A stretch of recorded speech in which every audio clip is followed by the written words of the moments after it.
Bonjour, on s'intéresse dans cette séance à l'étude du chapitre triphasé. Principalement, on s'intéresse à l'étude de la leçon le réseau électrique triphasé. Notre objectif spécifique, c'est déterminer les grandeurs électriques d'un réseau triphasé équilibré, déterminer les puissances électriques mises en jeu dans un récepteur triphasé équilibré. Notre leçon sera décomposée en deux parties.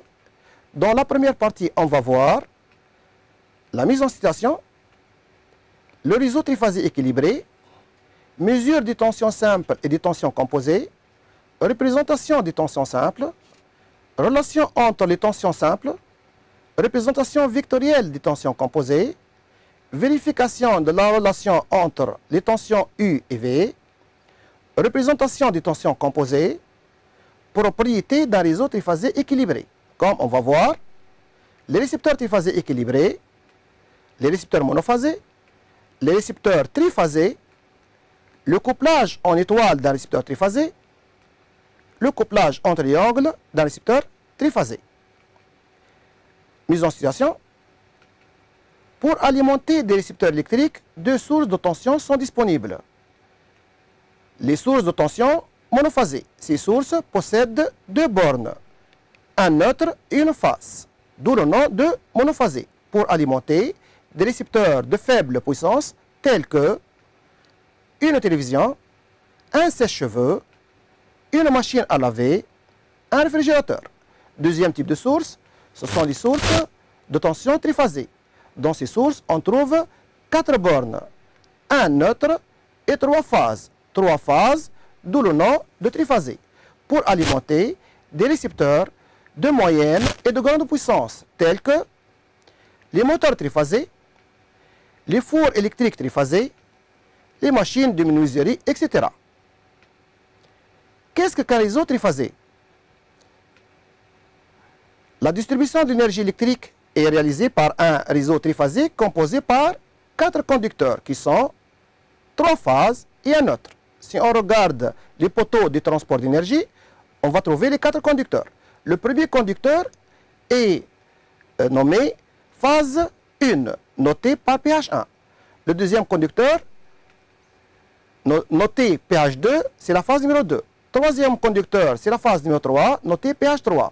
Le quatrième conducteur, c'est le neutre, noté N. Mesure de tension aux bornes d'une prise triphasée. Le voltmètre ou le multimètre nous permettent de mesurer la tension efficace entre deux bornes, c'est-à-dire deux fils du réseau. Le câble contient 4 fils. Combien de tension peut-on mesurer entre ces 4 fils? La première mesure, c'est entre le neutre et la phase 1. Elle est notée par V1. Sa valeur efficace est égale à 230 volts. Deuxième mesure, c'est entre le neutre et la phase 2. Notée V2. Sa valeur est de 130 volts. Troisième mesure, c'est entre le neutre et la phase 3. Notée V3, sa valeur est de 130 volts. Ces trois mesures sont réalisées entre le neutre et une phase. On les appelle les trois tensions simples. Notées V1 égale V2 égale à V3 égale à V égale 230 volts. Trois autres mesures peuvent être réalisées, mais cette fois-ci entre deux phases successives, comme entre la phase 1 et la phase 2. Notez U1, 2. Sa valeur efficace est égale à 400 volts. Deuxième mesure entre phases, c'est entre la phase 2 et la phase 3. Notez U23. Sa valeur est égale à 400 volts. Troisième mesure entre la phase 3 et la phase 1. Notez U31 est égal à 400 volts. Ces trois dernières mesures sont réalisées entre deux phases successives. On les appelle les trois tensions composées. Notez U12 égale à U23 égale à U31 égale à U est égal à 400 volts. On remarque que le rapport de la tension composée U sur la tension simple V est égal à 400 sur 230 est égal à 1,73, donc égal à racine 3. On conclut que La tension composée U est égale à racine 3 fois la tension simple V. On va vérifier cette relation par la suite théoriquement. Conclusion. Aux bornes d'une prise triphasée existent 4 bornes qui sont 3 phases, phase 1, phase 2, phase 3, plus un neutre, N. 6 tensions sont disponibles. 3 tensions notées V indice I, mesurées chacune entre une phase et le neutre, ça veut dire que ce sont des tensions simples, notées V1, V2, V3. 3 tensions notées U, I, J, mesurées chacune entre 2 phases successives. 2 phases successives, ça veut dire tension composée, notées vecteur U12, vecteur U23 et vecteur U31. Relation entre tension U et V, ça veut dire relation entre tension composée et tension simple. D'après ce schéma, on remarque que la tension composée U12 est égale au vecteur V1 moins le vecteur V2. La tension composée U23 égale au vecteur V2 moins le vecteur V3. Et enfin, le vecteur U31 est égal au vecteur V3 moins le vecteur V1. Évaluation. Complétez le tableau suivant. Dans le cas général, un réseau électrique est défini par ces deux valeurs, tension simple et tension composée. On le met tension simple slash tension composée. Comme ici, la valeur qui existe à droite, 230 volts, représente la tension simple. Slash, la valeur qui existe à gauche, 400 volts, représente la tension composée. Pour le deuxième réseau, il nous donne seulement 690 qui représente une tension composée. Pour déterminer la tension simple, on sait très bien que nous avons une relation entre U et V. U est égal à racine 3 fois V, donc V est égal tension composée sur racine de 3. 690 sur racine 3 est égal à 400 volts. Notre réseau est identifié. On peut écrire donc 400 volts slash 690 volts. Pour le troisième réseau, nous avons seulement la tension simple qui est égale à 127 volts. Pour déterminer la tension composée, on multiplie tension simple fois tension composée. 127 fois racine 3 est égal à 220 volts. Ça y est, notre réseau est identifié par ces deux tensions. On peut l'écrire 127 volts slash 220 volts. Représentation des tensions simples. Visualisation des trois tensions simples à l'aide d'un oscilloscope.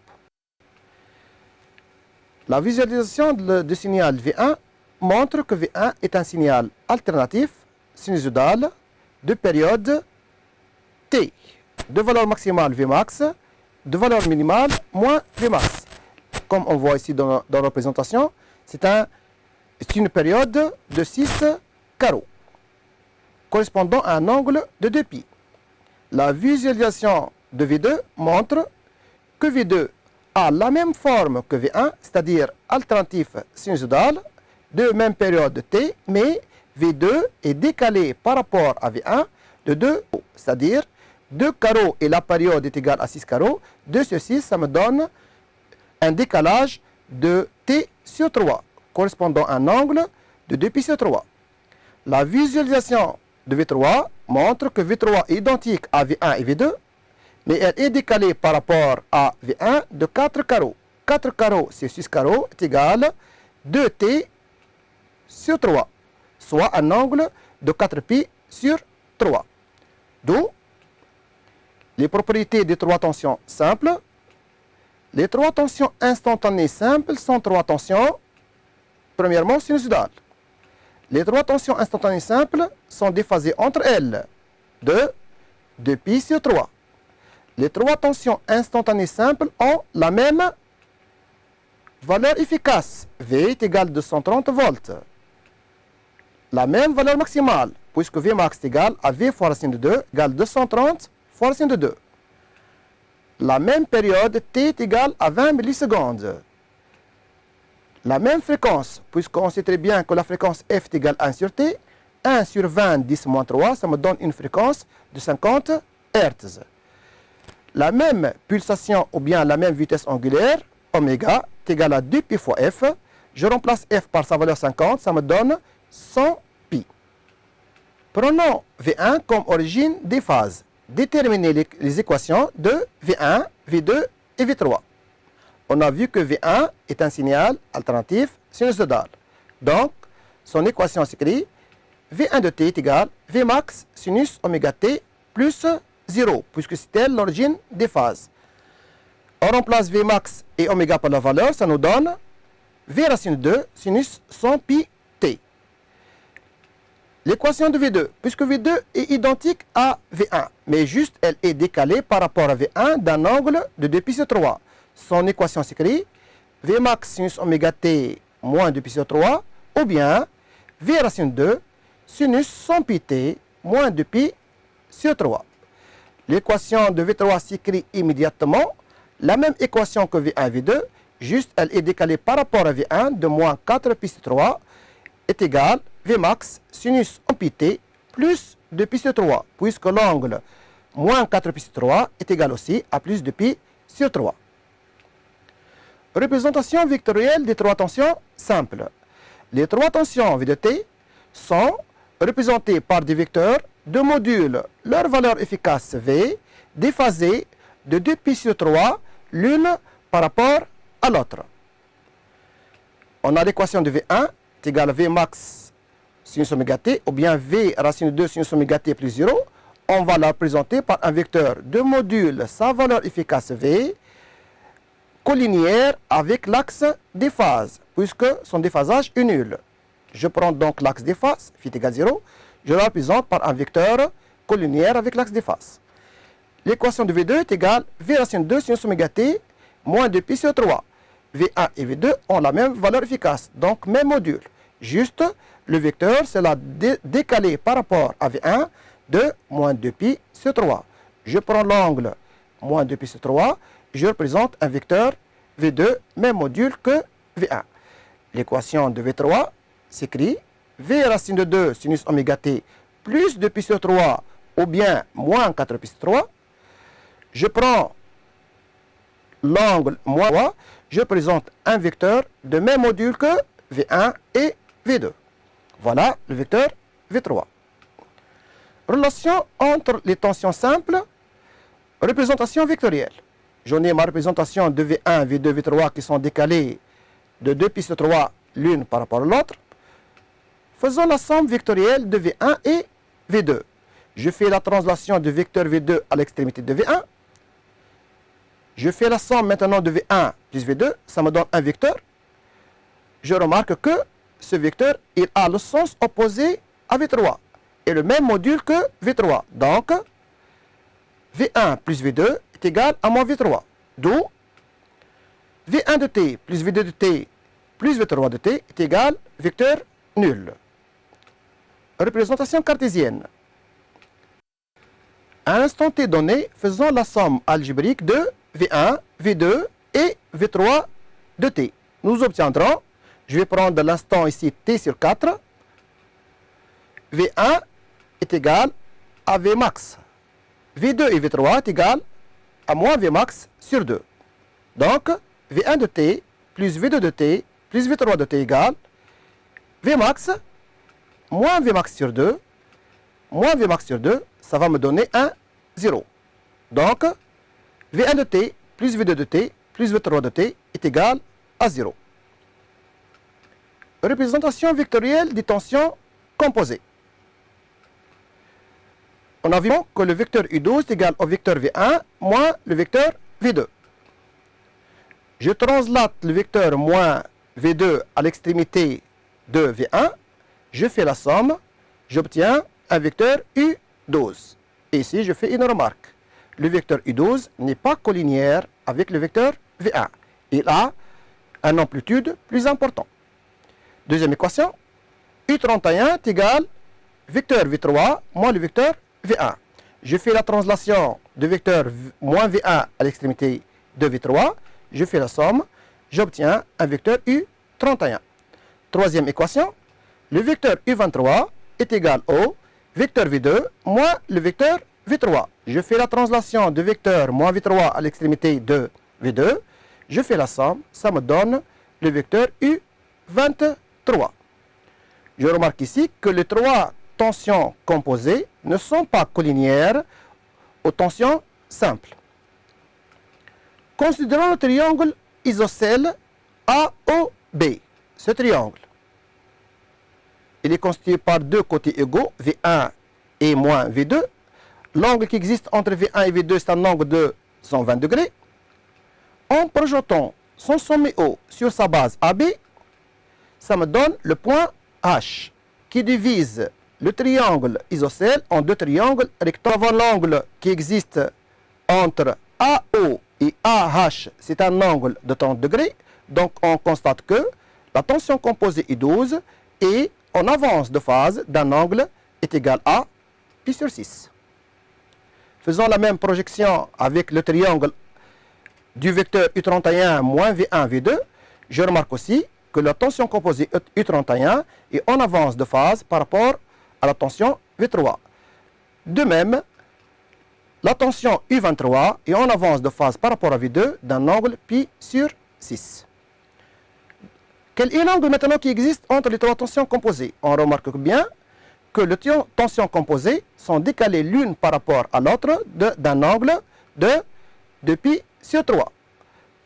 Donc, conclusion, les trois tensions composées sont de même module déphasés de 2π sur 3 entre U23 plus U31 est égal à vecteur nul.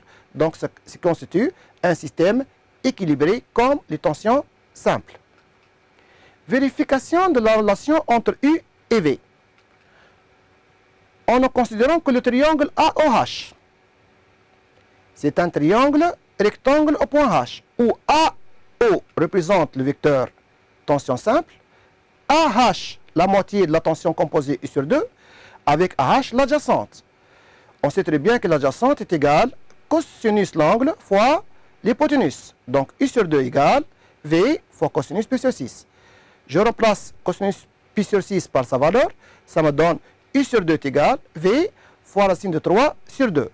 Je fais une simplification par 2, ça me donne U est égal à V fois racine de 3. Donc, d'où la vérification de la relation vue précédemment expérimentalement, cas général, la tension composée U est égale V fois racine de 3. Représentation des tensions composées. Visualisation des trois tensions composées à l'aide d'un oscilloscope. En prenant ici V1 comme origine des phases. On a vu précédemment que V1 est un signal alternatif sinusoïdal de période t égale à 6 carreaux. La visualisation de la tension U12 montre que U12 est aussi un signal alternatif sinusoïdal de même période que V1, mais elle est d'amplitude plus importante. U max est égal V max fois racine 3. Aussi bien, la tension U12 est en avance de phase d'un angle égal à pi sur 6 par rapport à la tension V1. D'où son équation U pi sur 6. J'enlève ici V1 et je représente le signal U12. La visualisation de U23 montre que U23 est aussi bien alternatif sinusoïdal, même amplitude que U12, mais décalé par rapport à U12 de 2π sur 3. D'où son équation U23 est égal U max sinus oméga t moins pi sur 2. Le pi sur 2 vient ici, plus pi sur 6 moins 2π sur 3, ça me donne un déphasage de plus pi sur 2. La visualisation de la tension U33 montre qu'elle a la même forme que les deux précédentes, mais décalée par rapport à U12 d'un angle 4π sur 6. D'où son équation U31 est égal U max sinus oméga t moins 7π sur 6. Le moins 7π sur 6, on l'obtient en faisant moins 4π sur 3. Propriété d'un réseau triphasé équilibré. Un réseau est dit équilibré si seulement si les trois tensions ont la même valeur efficace. Les trois tensions sont déphasées entre elles d'un angle de 2π sur 3. Les trois tensions les relations suivantes sont vérifiées. Premièrement, la somme vectorielle des trois tensions simples est égale à vecteur nul et la somme vectorielle des trois tensions composées aussi égale à vecteur nul. Les trois tensions ont la même fréquence. Évaluation de type QCM. On donne le chronogramme des tensions entre phase et neutre d'un réseau triphasé 50 Hz. On vous demande de déterminer la tension efficace entre phases de ce réseau. Les trois tensions représentées ici sont les tensions entre phase et neutre, donc tension simple. Leur valeur maximale est égale à 3 carreaux,25. La sensibilité de l'oscilloscope donne 100 volts par division. Donc leur valeur maximale est égale à 100 fois 3,25, 325 volts. C'est la valeur maximale de la tension.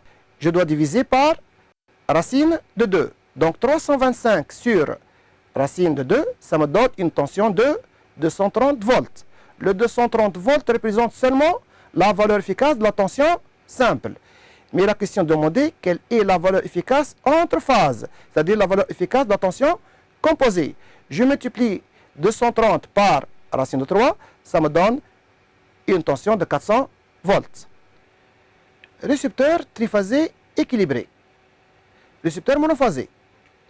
En monophasé, la source de tension possède deux bornes, une phase et un neutre.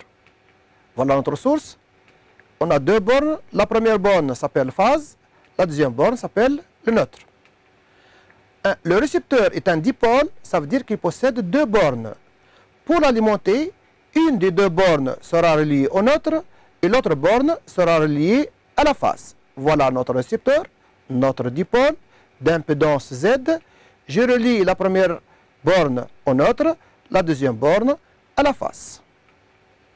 Récepteur triphasé équilibré.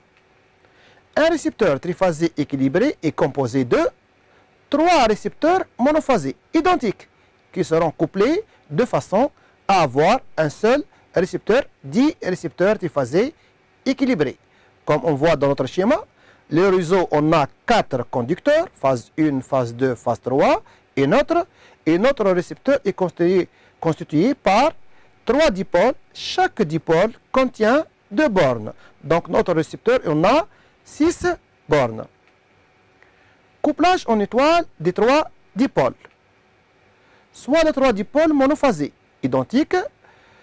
Comment peut-on les coupler sur le réseau triphasé donné? Nous avons dans le récepteur 6 bornes et le réseau 4 bornes. Première façon, chaque dipôle est branché entre phase et neutre. Le premier récepteur Z est couplé entre la première phase et le neutre. Deuxième récepteur entre la phase 2 et le même neutre. Troisième récepteur entre phase 3 et neutre. On remarque que les 3 récepteurs ont une borne commune qui est le neutre N. On peut les coupler d'une autre manière. Donc nous avons un nœud qui relie les 3 sorties des 3 dipôles. Deuxième façon de représenter ce couplage, c'est mettre le neutre au milieu et chaque récepteur est relié entre neutre et phase. Le premier récepteur entre phase 1 et neutre, deuxième récepteur phase 2 et neutre, troisième récepteur entre phase 3 et neutre. Nous avons donc un point commun qui est N. Chaque récepteur est lié à une phase et un neutre. Ce type de couplage est dit couplage étoile ou bien couplage Y. Le nom de étoile ou bien Y vient de son schéma qui ressemble à une étoile. Couplage en étoile, courant et tension. Le courant qui circule dans un fil de ligne de réseau triphasé est appelé courant de ligne. Il est noté par I, indice I. Le premier courant qui circule dans la phase 1 est appelé I1. Deuxième courant qui circule dans la phase 2 est appelé I2. Troisième courant qui circule dans la phase 3 est appelé I3. Donc nous avons 3 courants de ligne. Le courant qui traverse chaque dipôle Z est appelé courant par phase. Il est noté J indice I. Ça veut dire que le courant qui traverse le dipôle numéro 1 est appelé J1. le courant qui traverse le dipôle numéro 2 est noté J2. Le courant qui traverse l'impédance ou bien le dipôle numéro 3 est appelé J3. D'après le schéma, nous tirons les relations suivantes entre I, indice I et J, indice I. Si on prend le premier dipôle, on remarque que le courant entrant au dipôle numéro 1 est égal, I1 est égal au courant sortant de ce dipôle J1. Donc on constate que I1 est égal à J1. De même, pour les deux autres dipôles, I2 est égal à J2, I3 est égal à J3. Donc lorsque nous avons un couplage étoile, le courant de ligne est égal au courant par phase. En appliquant la loi de nœud au nœud N, on obtient l'équation IN. Donc nous avons un courant dans le nœud N. Je vais l'écrire par I indice N. En appliquant la loi du nœud, somme du courant entrant est égale à la somme du courant sortant. 3 courants entrants I1, I2, I3, un seul courant sortant IN. Je peux écrire donc I dans le neutre est égal I1 plus I2 plus I3, ou bien aussi J1 plus J2 plus J3, puisque les trois courants de ligne sont égaux au courant par phase. Représentation sur le montage, les tensions aux bornes de chaque dipôle Z. Les tensions seront présentées par des vecteurs dans le sens et opposé au courant. Donc voilà les trois tensions. Que représentent ces tensions? Ces tensions sont entre le neutre N et une phase. Donc ce sont des tensions simples. Chaque dipôle est branché entre le neutre et une phase. Donc il est soumis à une tension simple V. Pour la première phase, c'est V1. Deuxième récepteur, V2, ainsi de suite. Déduire IN en fonction de VI, c'est-à-dire courant de neutre en fonction des tensions simples. Chaque dipôle Z est soumis à une tension simple V et parcouru par un courant J.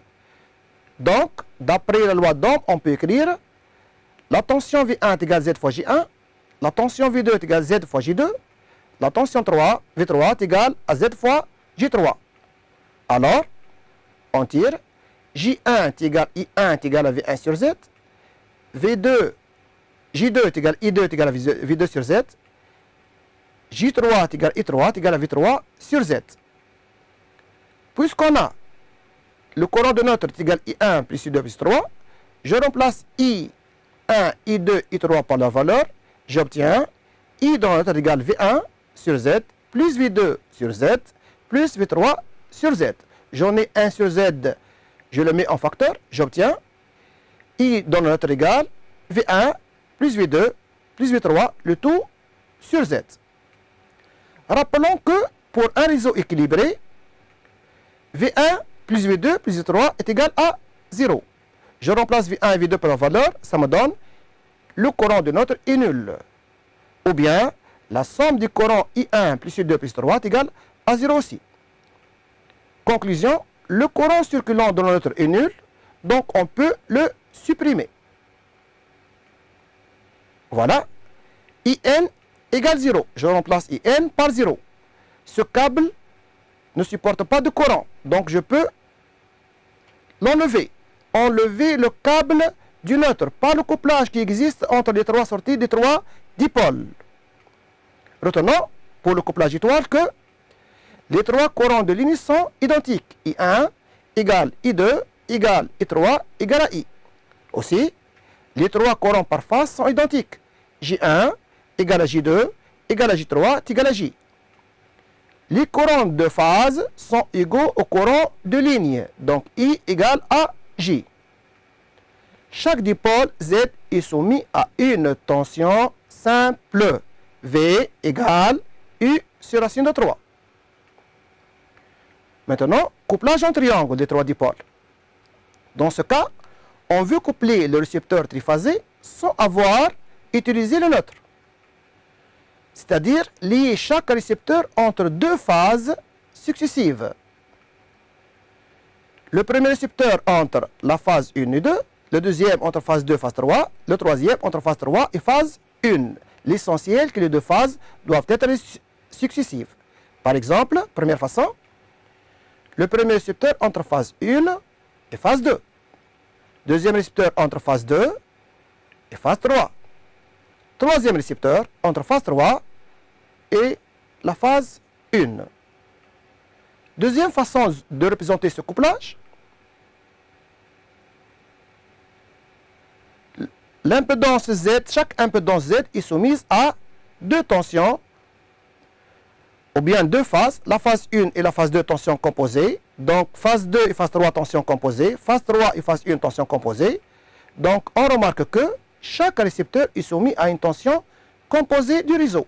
On appelle alors ce type de couplage triangle. Le nom de triangle vient du montage qui ressemble à un triangle. Couplage en triangle, courant et tension. Chaque dipôle Z est soumis à une tension composée U. Donc le dipôle AB est soumis à la tension entre phase 1 et 2, donc tension U12. Le dipôle BC est soumis à tension U23. Le dipôle CA est soumis à une tension U31, traversé par un courant J. J1 pour le dipôle AB, J2 pour BC et J3 pour le dipôle CA. Nous avons trois courants de ligne, I1, I2, I3. Le courant de ligne est différent de courant par phase.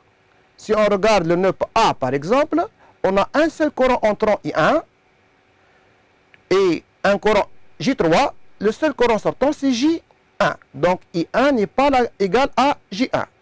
D'après la loi des nœuds, on peut écrire à n'importe quel nœud, par exemple en nœud A, que le courant I1 égale à J1 moins J3.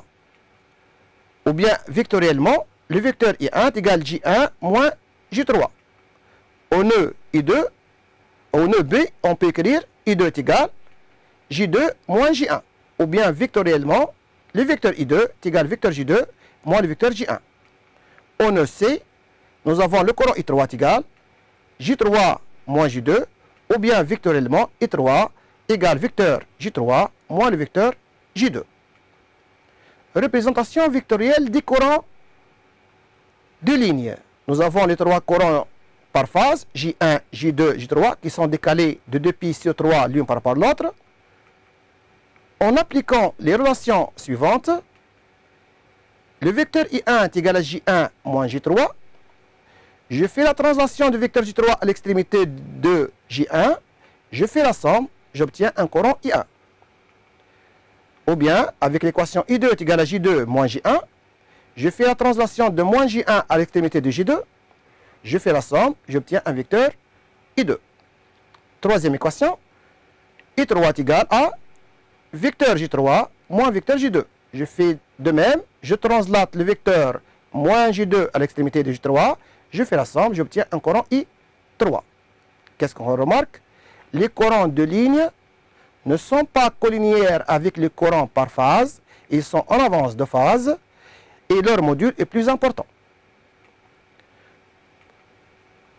En considérant le triangle AOB, en projetant son sommet O sur sa base AB, on obtient deux triangles rectangles au point H.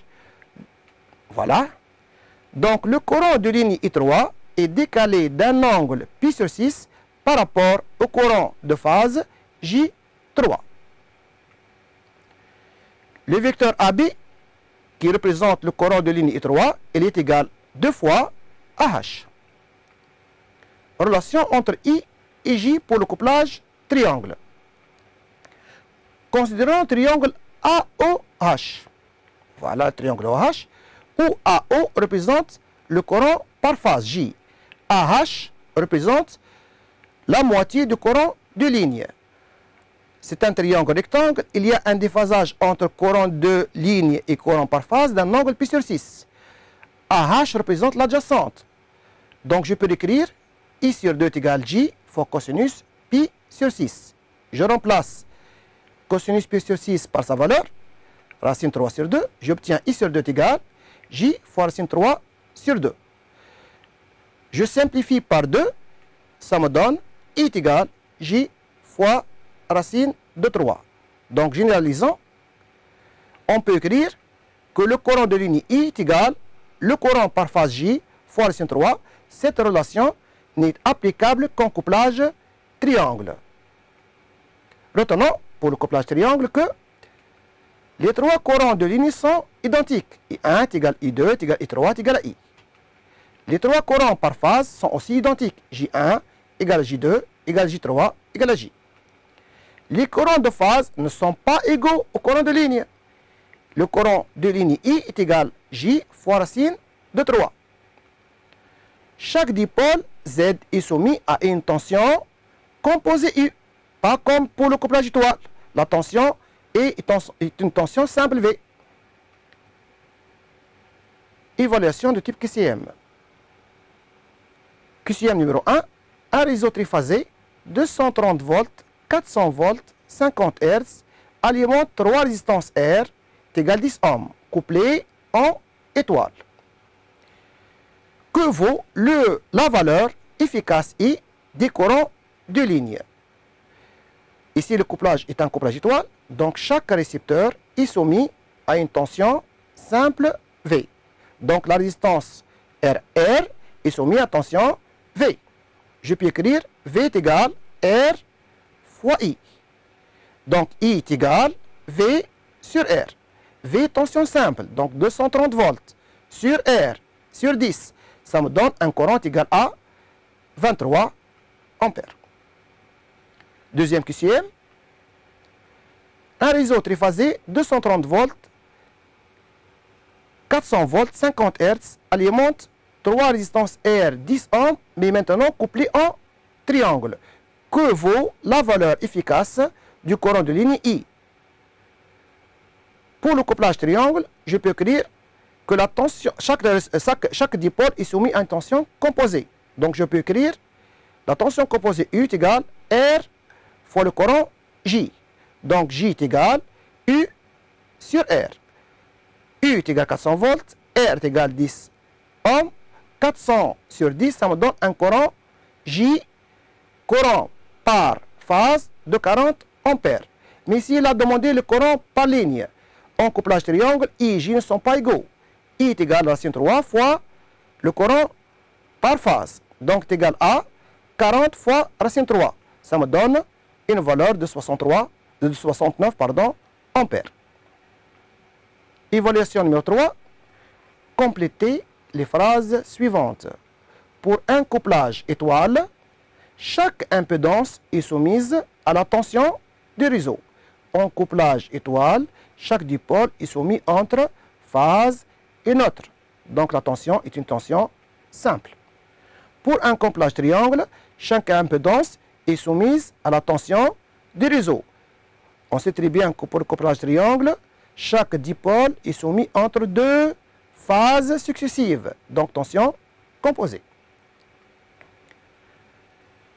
Complétez le tableau suivant en indiquant le couplage correspondant par étoile, ou bien triangle, ou bien impossible. J'en ai ici 3 réseaux. Je vais prendre la première impédance. La première impédance supporte une tension de 133 volts. Je vais la comparer avec les deux tensions de réseau.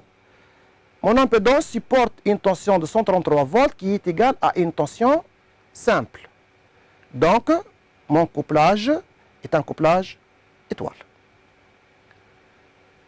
Avec le deuxième réseau, le 133 volts de l'impédance est inférieur aux tensions simples et composées de mon réseau.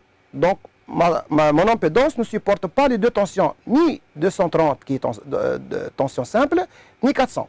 Donc mon couplage est impossible. De même pour le réseau 400 volts 690. Deuxième impédance, elle supporte une tension de 230 volts.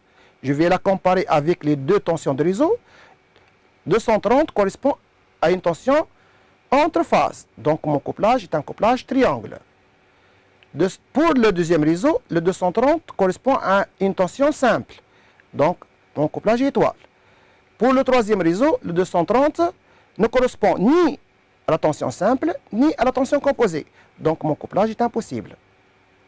Troisième impédance, elle supporte une tension de 400 volts. Le 400 volts ni est égal pour le premier réseau, n'est égal ni à la tension simple, ni à la tension composée. Donc, mon couplage est impossible. Pour le deuxième réseau, 400 volts correspond à la tension composée, donc le couplage est triangle. Pour le troisième réseau, 400 volts correspond à la tension simple, donc mon couplage est étoile. Quatrième impédance, elle supporte une tension de 690 volts. Pour le premier couplage, le couplage est impossible. Pour le deuxième couplage, donc le 690, on ne la trouve ni comme tension simple, ni comme tension composée, donc aussi le couplage est impossible. Avec le troisième réseau, le 690 représente la tension composée. Donc mon couplage est un couplage triangle. Merci de m'avoir suivi. Bonne réussite au baccalauréat.